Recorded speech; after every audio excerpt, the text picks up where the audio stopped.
저는 서울에서 내년에 대학에 들어가는 딸과 같이 살고 있는 42세 여성입니다. 오늘 작심하고 글을 올리는 이유는 세상에서 가장 악독하고 파렴치하며 인간 말종 같은 두 남자에 대한 이야기를 여러분들에게 들려드리기 위해서예요. 그중 한 명은 제 전남편입니다. 그 인간들 때문에 저는 가정이 파탄이 나버렸고 말할 수 없이 큰 정신적인 충격을 받았어요. 3년이나 지났지만 지금 돌이켜 생각해봐도 어떻게 인간이 그런 끔찍한 짓을 저지를 생각을 할 수 있는지 무서워서 온몸에 소름이 끼칠 지경입니다. 제 사연을 듣고 나면 여러분들도 치가 떨릴 정도로 분한 마음이 들 거라고 생각합니다. 결혼 전에는 전혀 몰랐지만 전 남편이 어떤 인간인지 알게 되면서 그 인간과 같이 사는 동안 늘 무서워서 두려움에 떨어야 했죠. 악마와 동거를 해도 이보다는 나을 거란 생각이 들 정도로 하루하루가 지옥 같은 삶이었습니다. 그럼 이제 인간 말종 같은 두 남자로 인해 비참했던 제 결혼 생활 이야기 해보겠습니다. 저는 대학에 들어가서 가입한 동아리에서 남편을 만나게 되었어요. 아직 철이 없던 신입생 시절 저는 한 해 선배인 남편을 보고 첫눈에 반하고 말았어요. 이유는 훤칠한 키에 잘생긴 외모 때문이었습니다. 40을 넘긴 지금이야 남자든 여자든 외모보다는 심성이 착하고 고와야 한다고 생각하지만 20살 어린 나이에 잘생긴 외모는 제 마음을 대번에 사로잡았어요. 동아리 모임이 있을 때면 아무리 중요한 일이 있어도 꼭 참석했는데 모두 남편의 얼굴을 보기 위해서였죠. 그렇게 1년 정도 혼자 짝사랑했지만 고백은 엄두도 내지 못하고 소가리만 하고 있었는데 2학년이 되어서 남편과 가까워지는 결정적인 사건이 터졌습니다. 서로 연인 관계가 되어서 교제를 시작하기도 전에 깊은 관계를 맺고 말았던 거예요.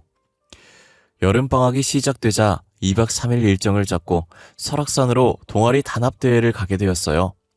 이틀째 되던 날 다른 선후배는 야간 산행을 떠났는데 전 이상하게 몸살 기운이 있어서 숙소에 남아 있었어요. 그런데 얼마 뒤에 남편이 혼자 숙소로 돌아왔어요. 정민 선배, 왜 혼자 돌아왔어요? 산을 타다가 재수없게 발목을 접질렀어. 어머, 괜찮아요? 어디 봐요. 괜찮아. 찜질하고 쉬면 나을 거야. 걱정하지 마. 저는 남편을 위해서 냉장고에 있는 얼음을 꺼내 냉찜질을 해주었습니다. 그리고 청춘 남녀가 단둘만 숙소에 있으니 분위기가 묘해졌습니다. 분위기에 휩쓸려 선배와 하룻밤까지 보내고 말았습니다. 처음부터 저는 남편에게 호감이 있었지만 그렇게 빨리 사랑을 나누게 될 줄은 꿈에도 몰랐어요. 하지만 그 일을 계기로 남편과 저는 동아리에서 인정하는 공식 커플이 되었으니 소원을 이룬 셈이었죠. 그런데 한 달 뒤에 몸이 뭔가 이상하고 찜찜한 생각이 들어서 임신 테스트를 해봤는데 아니나 다를까 양성 반응이 나오고 말았어요. 저는 눈앞이 캄캄해지고 날벼락을 맞은 심정으로 이제 어쩌면 좋냐고 남편에게 울면서 말했는데 남편은 아주 태연한 표정이었어요. 뭘 어떻게 해? 같이 살아야지. 우리 어차피 결혼할 거 아냐? 그렇기는 한데 이게 뭐야. 대학 졸업도 안 했는데 애가 생기다니 어떡해. 어차피 생길 애잖아. 원래 애는 빨리 나와서 후딱 키우는 거라고 하더라고. 아니 선배, 지금 남 이야기 하는 거야? 결혼만 하면 무슨 수가 생겨? 우리 둘 다 학생인데 애를 어떻게 키울 거냔 말이야. 사람이 죽으란 법은 없거든. 걱정하지 마. 다 방법이 생기겠지. 걱정이 늘어진 저와는 반대로 남편은 뭐가 그리 좋은지 싱글벙글 천하태평이었어요. 그래도 자기가 저지른 행동을 피하지 않고 당당하게 책임을 지겠다는 남편을 보니 이 남자라면 평생 같이 살아도 되겠다는 믿음이 갔어요. 얼마 뒤에 저는 인사를 드리러 시댁에 갔습니다. 혼전 임신을 아는 시아버지는 제가 인사를 드려도 얼굴을 휙 돌려버리셨어요. 그리고 남편에게 짜증을 내시는 겁니다. 호적의 잉크도 안 마른 놈이 어디서 못된 것만 배워서 애부터 만들어? 아주 잘하는 짓이다. 시아버지의 말에 저는 부끄러워 얼굴이 달아올라 고개를 숙였는데 시어머니가 나섰습니다. 이게 전부 당신 닮아서 그런 거라고요. 꿈 많은 처녀였던 나를 임신시켜서 인생을 완전히 망친 사람이 누군데 그래요? 아이, 그때하고 지금하고 세상이 같아? 옛날에야 손이 귀하니까 애부터 만들었지만 요즘 덮어놓고 임신부터 하는 사람이 누가 있어? 시끄러워요. 아무튼 다른 사람은 몰라도 당신은 세기 임신을 따질 처지가 아니에요. 알았어요? 아이, 나 원참... 시어머니가 확실하게 못을 박자 시아버지도 무안해서 헛기침을 하시더니 입을 다물고 말았어요. 시어머니도 혼전 임신으로 남편을 가졌던 거예요. 내가 정민이 놈만 안 생겼어도 저런 날건달 같은 인간하고 살맛대고 사는 끔찍한 일은 없었을 텐데. 아휴, 내 팔자야. 시어머니는 그 아버지의 그 아들이라는 말처럼 남편도 대를 물려 결혼 전에 애부터 만들었다고 하시면서 제 손을 잡고 따뜻하게 웃으셨어요. 애야, 아무 걱정하지 마라. 철없는 불장난이지만 이왕 벌어진 일 애 낳고 잘 살도록 해라. 내가 도와줄 테니 대학 공부도 포기할 생각하지 말고 계속 하거라. 알았지? 네, 어머님, 감사합니다. 정민이 놈이 아직 철이 없고 망나니 같아서 걱정이다만 힘든 일 생기면 뭐든지 나하고 의논해서 해결하도록 해라. 시어머니의 말을 들으니 앞날이 걱정되어서 무거웠던 마음이 조금은 가벼워지고 자신이 생겼습니다. 양가 부모님들은 제 배가 눈에 띄게 불러오기 전에 식을 올려야 한다고 생각하셔서 서둘러 결혼식을 올렸고 저는 대학도 졸업하기 전에 딸을 낳고 유부녀가 되었어요. 막상 결혼을 하고 시댁에서 얻어준 아파트에 전세로 들어가서 신혼을 시작했지만 둘 다 학생 신분이라 생활비 마련이 걱정되었죠. 하지만 시어머니가 저희들의 스폰서를 자처하고 나섰습니다. 아가, 너하고 정민이 대학 졸업할 때까지는 내가 생활비 보태줄 테니까 걱정하지 말고 넌 공부를 계속하면 된단다. 시어머니는 제게 매달 생활비를 주시면서 대학 공부를 계속하라고 격려해 주셨고 아직 젖먹이인 딸을 낮 시간 동안 맡아서 돌봐줄 것도 직접 알아봐 주셨어요. 시어머니의 깊은 배려와 자상함에 전 마음이 울컥해져서 감격의 눈물을 흘렸습니다. 어머님, 정말이지 너무 감사드려요. 졸업하면 취직해서 지금까지 받은 은혜 전부 갚아드릴게요. 아유, 그래. 난 너를 며느리라고 생각해 본 적이 한 번도 없다. 내 딸 자식으로 생각하고 있어. 그러니 부담 가지지 말고 내 도움이 필요하면 언제든지 말하거라. 생활비를 시댁에 의존하고 있으니 시어머니와 자주 만나게 되었죠. 저를 만날 때마다 시어머니는 신세한탄처럼 어떻게 시아버지와 결혼을 하게 되었는지 귀에 못이 박히도록 들려주었어요. 어휴, 무슨 놈의 팔자가 이렇게도 사나운지. 내가 저런 백수건들 같은 인간을 만나서 살부치게 살게 될 거라고는 상상조차 해본 적이 없었는데. 아휴, 내 팔자야. 시아버지는 젊은 시절부터 일은 하지 않고 거의 백수로 지내면서 술과 여자로 방탕한 생활을 해왔다고 해요. 둘은 어려서부터 같은 동네에서 살아서 친하게 지내는 오빠와 여동생 사이였고 중고등학교를 다닐 때는 불량한 애들이 시어머니를 괴롭히고 돈을 빼앗거나 하면 어김없이 시아버지가 나서서 그 애들을 혼내줬다고 하네요. 시아버지는 당시 학교에서 1진 그룹에 속해 있었다고 해요. 공부는 거의 전교 꼴찌 수준이었지만 싸움 실력은 전교에서 10손가락 안에 들 정도였다고 하더라고요. 그런 시아버지가 든든하고 믿음직스러워서 친오빠처럼 의지하면서 지냈지만 시어머니의 집안에서는 당연히 학교에서 말썽만 피우고 다니는 시아버지와 가까이 지내는 걸 탐탁지 않게 생각하셨죠. 주연아, 저런 날건달 같은 놈하고는 상종을 하지 마라. 될성 싶은 나무는 떡잎부터 한다고. 지금도 공부는 안중에도 없고 늘 사고만 치고 다니는데 분명히 건달로 지낼 거야. 엄마, 종철이 오빠를 너무 싫어하지 마. 알고 보면 착하고 순진해. 뭐야? 주연이 너 설마 그놈 좋아하는 거야? 그냥 좋아하는 동네 오빠일 뿐이야. 너 혹시라도 이상한 생각하면 절대로 안 된다. 걱정하지 마. 나도 종철 오빠랑 결혼할 생각은 조금도 없으니까. 엄마의 걱정에 시어머니는 결혼할 것도 아닌데 친하게 지내면 어떠냐고 하면서 대수롭지 않게 여겼다고 해요. 고등학교를 졸업한 시어머니는 대학을 가지 않고 장사를 시작하셨다고 합니다. 여자가 대학은 나오면 뭐하니? 그저 빨리 사회생활하면서 돈이나 모으다가 좋은 남자 만나서 시집이나 가는 게 최고야. 시어머니는 옷가게를 운영하던 엄마의 권유로 옷가게에서 일을 거들면서 장사를 배우기 시작했어요. 그리고 몇 년 뒤에는 시어머니가 완전히 맡아서 운영하면서 옷가게 규모는 더 커졌다고 해요. 그때부터 시아버지는 옷가게에 자주 드나들기 시작했고 시아버지의 끈질긴 유혹과 구애를 못 이겨서 어쩌다 술을 마시고 몇 번씩 밤을 같이 보냈대요. 그러다 그만 임신을 하게 되었다고 하더군요. 애까지 생겼으니 이제 넌 내 여자야. 다른 생각하지 말고 빨리 결혼해서 같이 살자. 뱃속에 든 내 자식과 마누라는 끝까지 책임질 거야. 시어머니의 부모님에겐 날벼락 같은 일이었죠. 설마 했던 일이 현실이 되자 기가 막혔지만 애까지 생겼고 온 동네에 소문이 파다하게 퍼진 마당에 둘의 결혼을 반대할 수 없어서 울며 겨자 먹기로 허락하고 말았던 겁니다. 어쩌면 처음부터 시아버지는 시어머니가 임신을 하기를 바랬는지도 모르는 일이란 생각이 들어요. 그걸 빌미로 시어머니와 결혼을 할 생각이었을 테니까요. 시아버지는 결혼 후에도 일을 해서 가족의 생계를 책임질 생각은 눈꼽만큼도 하지 않고 친구들과 어울려 방탕한 생활을 이어나갔고 생계는 옷가게를 운영하던 시어머니가 전적으로 책임져야 했죠. 다행히 장사가 잘 되어서 시어머니 혼자 벌어도 먹고 사는데 큰 지장은 없었다고 해요. 어쩌다 시아버지 같은 한량을 만나서 고생을 해왔지만 시어머니는 억척 같았고 생활력이 강한 여성이었어요. 생계를 전적으로 의존하다 보니 돈 문제가 나오면 시아버지는 큰 소리를 치다가도 꼬리를 내려야 했죠. 그리고 제게는 남편보다 더 든든한 지원군이었어요.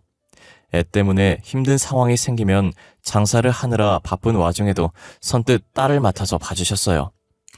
제가 염치불구하고 딸을 맡기러 가게로 갈 때면 시어머니는 늘 웃으며 맞아주셨습니다. 안 그래도 우리 소영이가 보고 싶었는데 내 마음을 어떻게 알고 데리고 왔니? 자, 이거 얼마 안 되지만 용돈에 보태 써라. 어머니, 늘 이러시면 제가 너무 미안해요. 괜찮아. 엄마가 딸한테 용돈 좀 주는 게 무슨 대수니? 대신에 정민이 놈한테는 비밀이다. 알았지? 이렇게 저를 친엄마보다 더 살갑게 보살펴 주셨습니다. 시어머니의 전적인 후원으로 무사히 대학을 졸업하고 워킹맘이 일하기에 괜찮은 직장에 취직이 되었지만 남편이 문제였죠. 영 취직을 할 생각을 하지 않는 거예요. 여보, 대학 졸업한 지 1년이 넘었어. 언제까지 백수로 지낼 거야? 아, 나도 다 생각이 있으니까 보채지 마. 요즘 직장 구하는 게 쉬운 일이 아니잖아. 기다려봐. 눈여겨봐둔 곳 지금 준비하고 있으니까. 좋아. 그럼 알바라도 하면서 취업 준비해. 당신은 이제 딸 자식이 있는 가장이란 말이야. 직장 다니면서 돈 좀 번다고 유세 떨면서 돈 문제로 바가지 긁을 거야? 나도 준비하고 있다고 했잖아. 하지만 남편이 말과는 다르게 매일같이 친구들과 어울려서 술을 마시거나 PC방이나 당구장에 모여서 허송세월을 한다는 걸 저는 잘 알고 있었어요. 그러니 무능하기는 시아버지를 꼭 닮은 남편 때문에 저희들은 수시로 말다툼을 하게 되었죠. 어떤 날은 밤새도록 술을 마시고 외박을 하기도 했어요. 저는 도저히 참을 수 없어서 짐을 싸들고 시댁으로 달려갔습니다.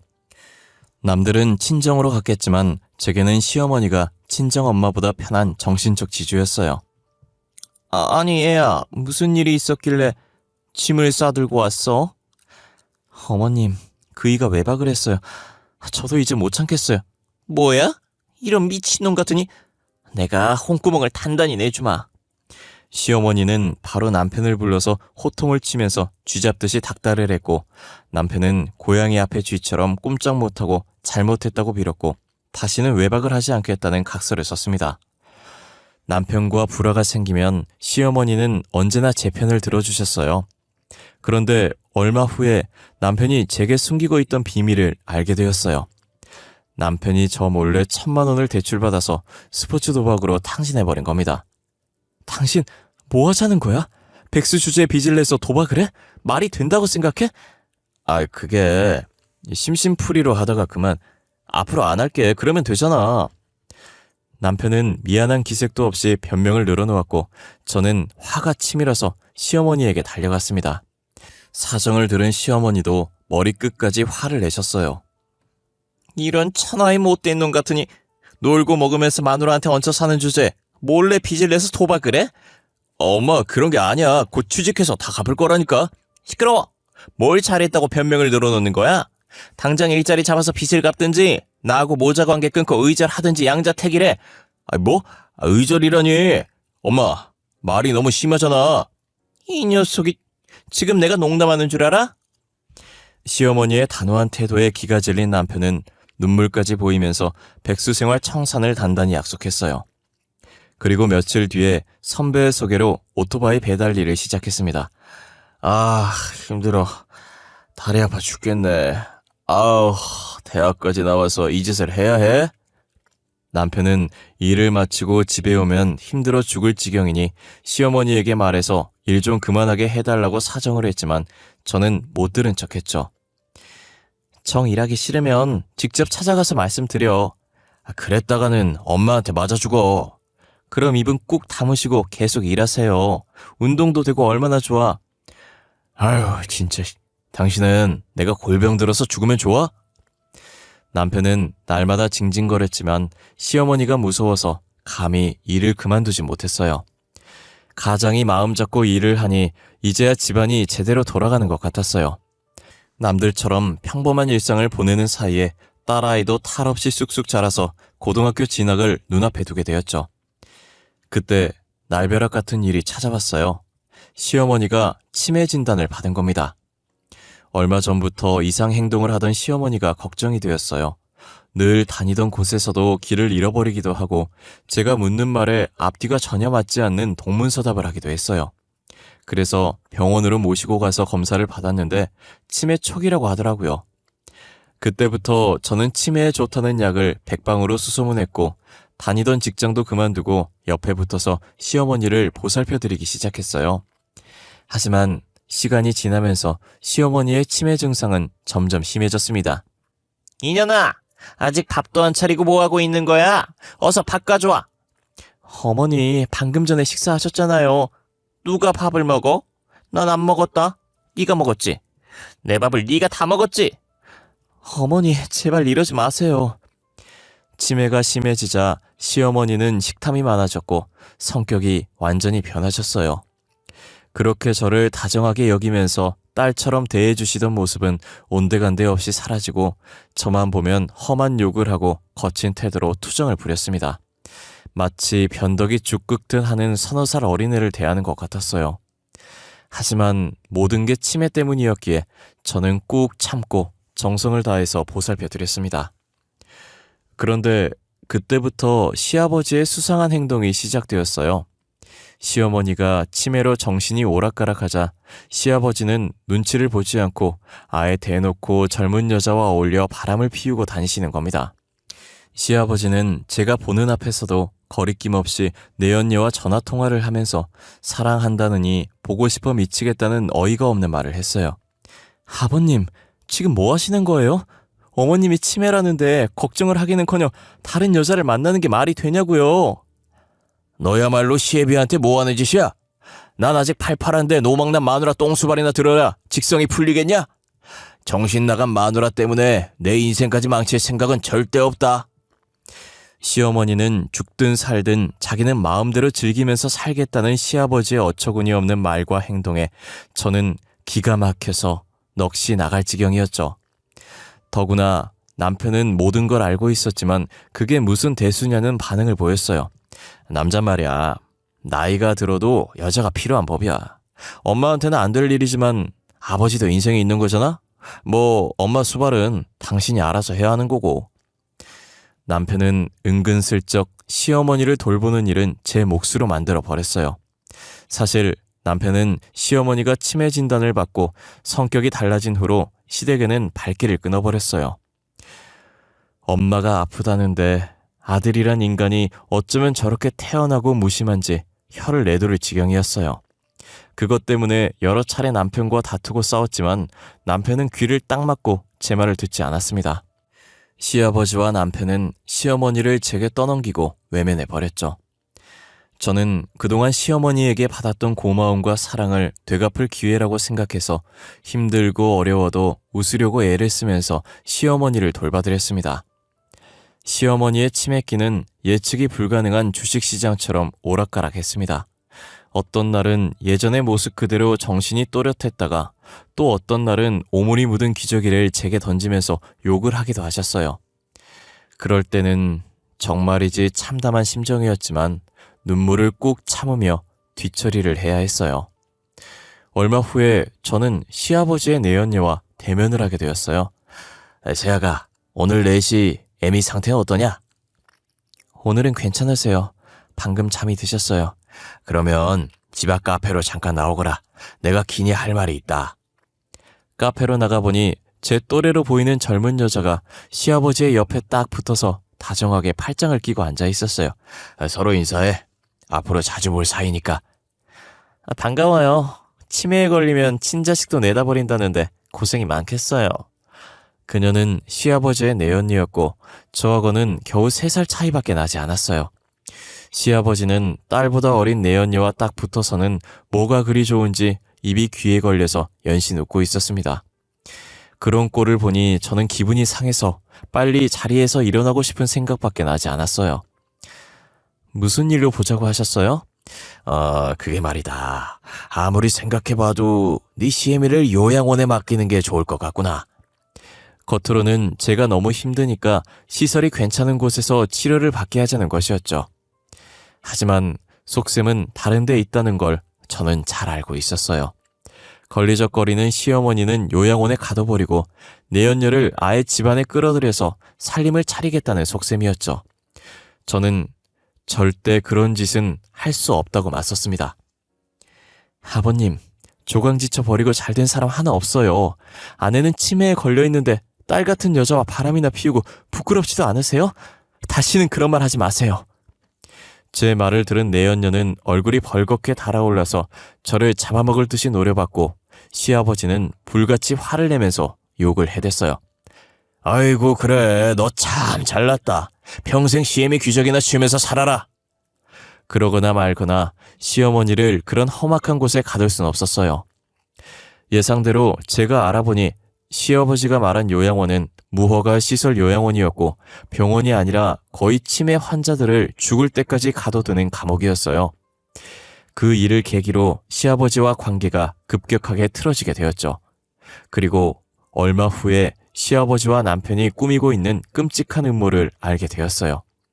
인간의 탈을 쓰고 어떻게 그런 짓을 할 수가 있는지 지금 돌이켜봐도 소름이 끼칩니다. 우연히 남편의 휴대폰에서 시아버지와 주고받은 문자를 보고 저는 경악해서 소리를 지를 뻔했습니다.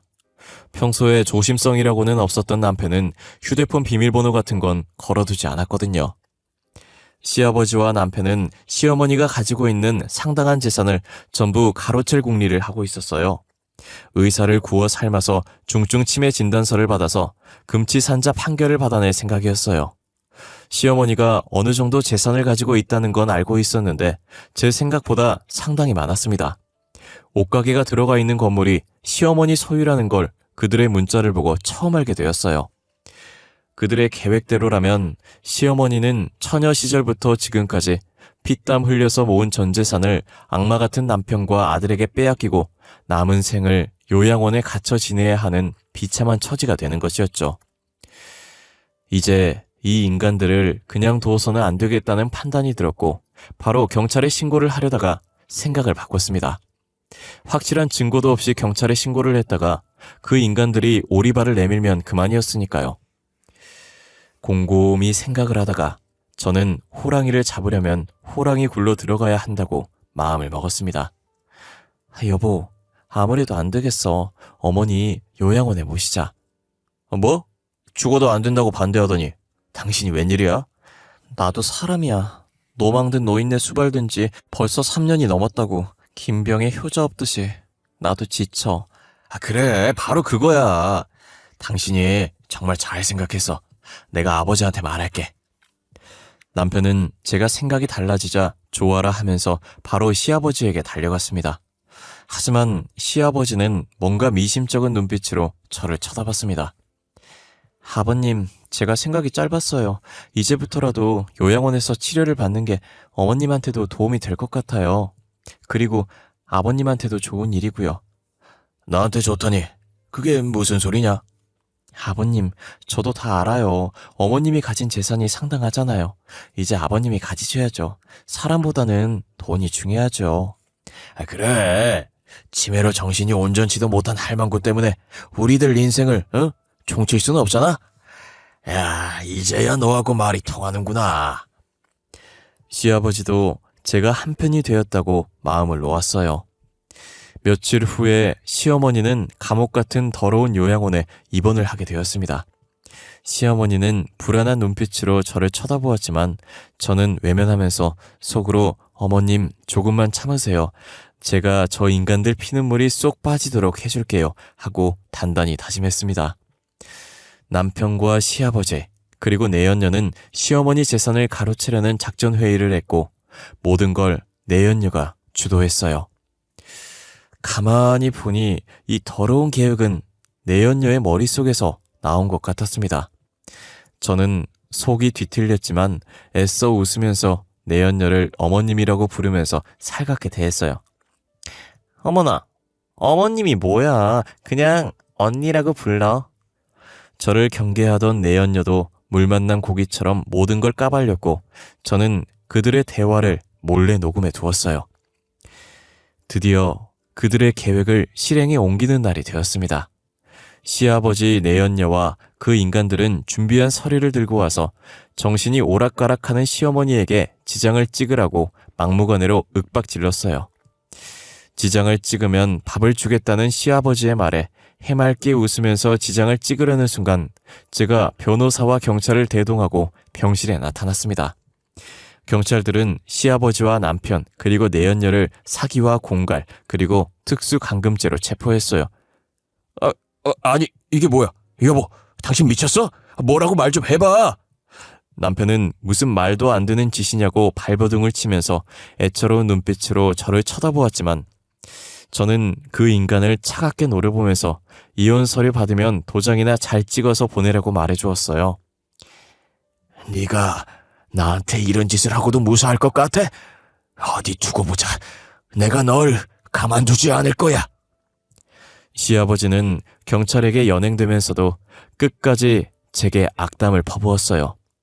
시아버지의 내연녀는 남편이 자주 가는 술집 여주인으로 바람을 피우다가 이혼당한 전력이 있는 여자였어요. 남편을 통해서 시어머니에게 상당한 재산이 있다는 말을 듣고 남편과 짜고 돈에 눈이 멀어서 시아버지를 홀렸던 거죠. 지금 시어머니는 호텔 같은 시설과 전문 의료진이 있는 좋은 요양병원에서 잘 지내고 계십니다. 의료진들이 정성을 다한 덕분에 치매 증상은 많이 호전되셨어요. 다만 한 가지, 시어머니는 저를 딸로 생각하고 계세요. 그건 아무래도 좋다고 생각해요. 전 이미 그녀를 친엄마로 생각하고 있고 끝까지 딸처럼 보살피면서 지낼 작정이니까요. 신문이나 뉴스에서 심심치 않게 보험금을 노리고 남편을 죽이려고 했다든지 돈 문제로 친족끼리 칼부림을 했다는 기사를 볼 때마다 세상이 미쳤다는 생각이 들곤 해요. 아무리 사는 게 어렵고 힘들어도 최소한 인간으로서 지켜야 할 도리는 하고 살아야 한다고 생각합니다. 여러분들도 돈에 눈이 멀어 인간의 도리를 저버리는 일이 없기를 바랍니다. 긴 글 읽어주셔서 감사드리며 오늘도 행복한 꿈 꾸시고 건강하시길 바래요.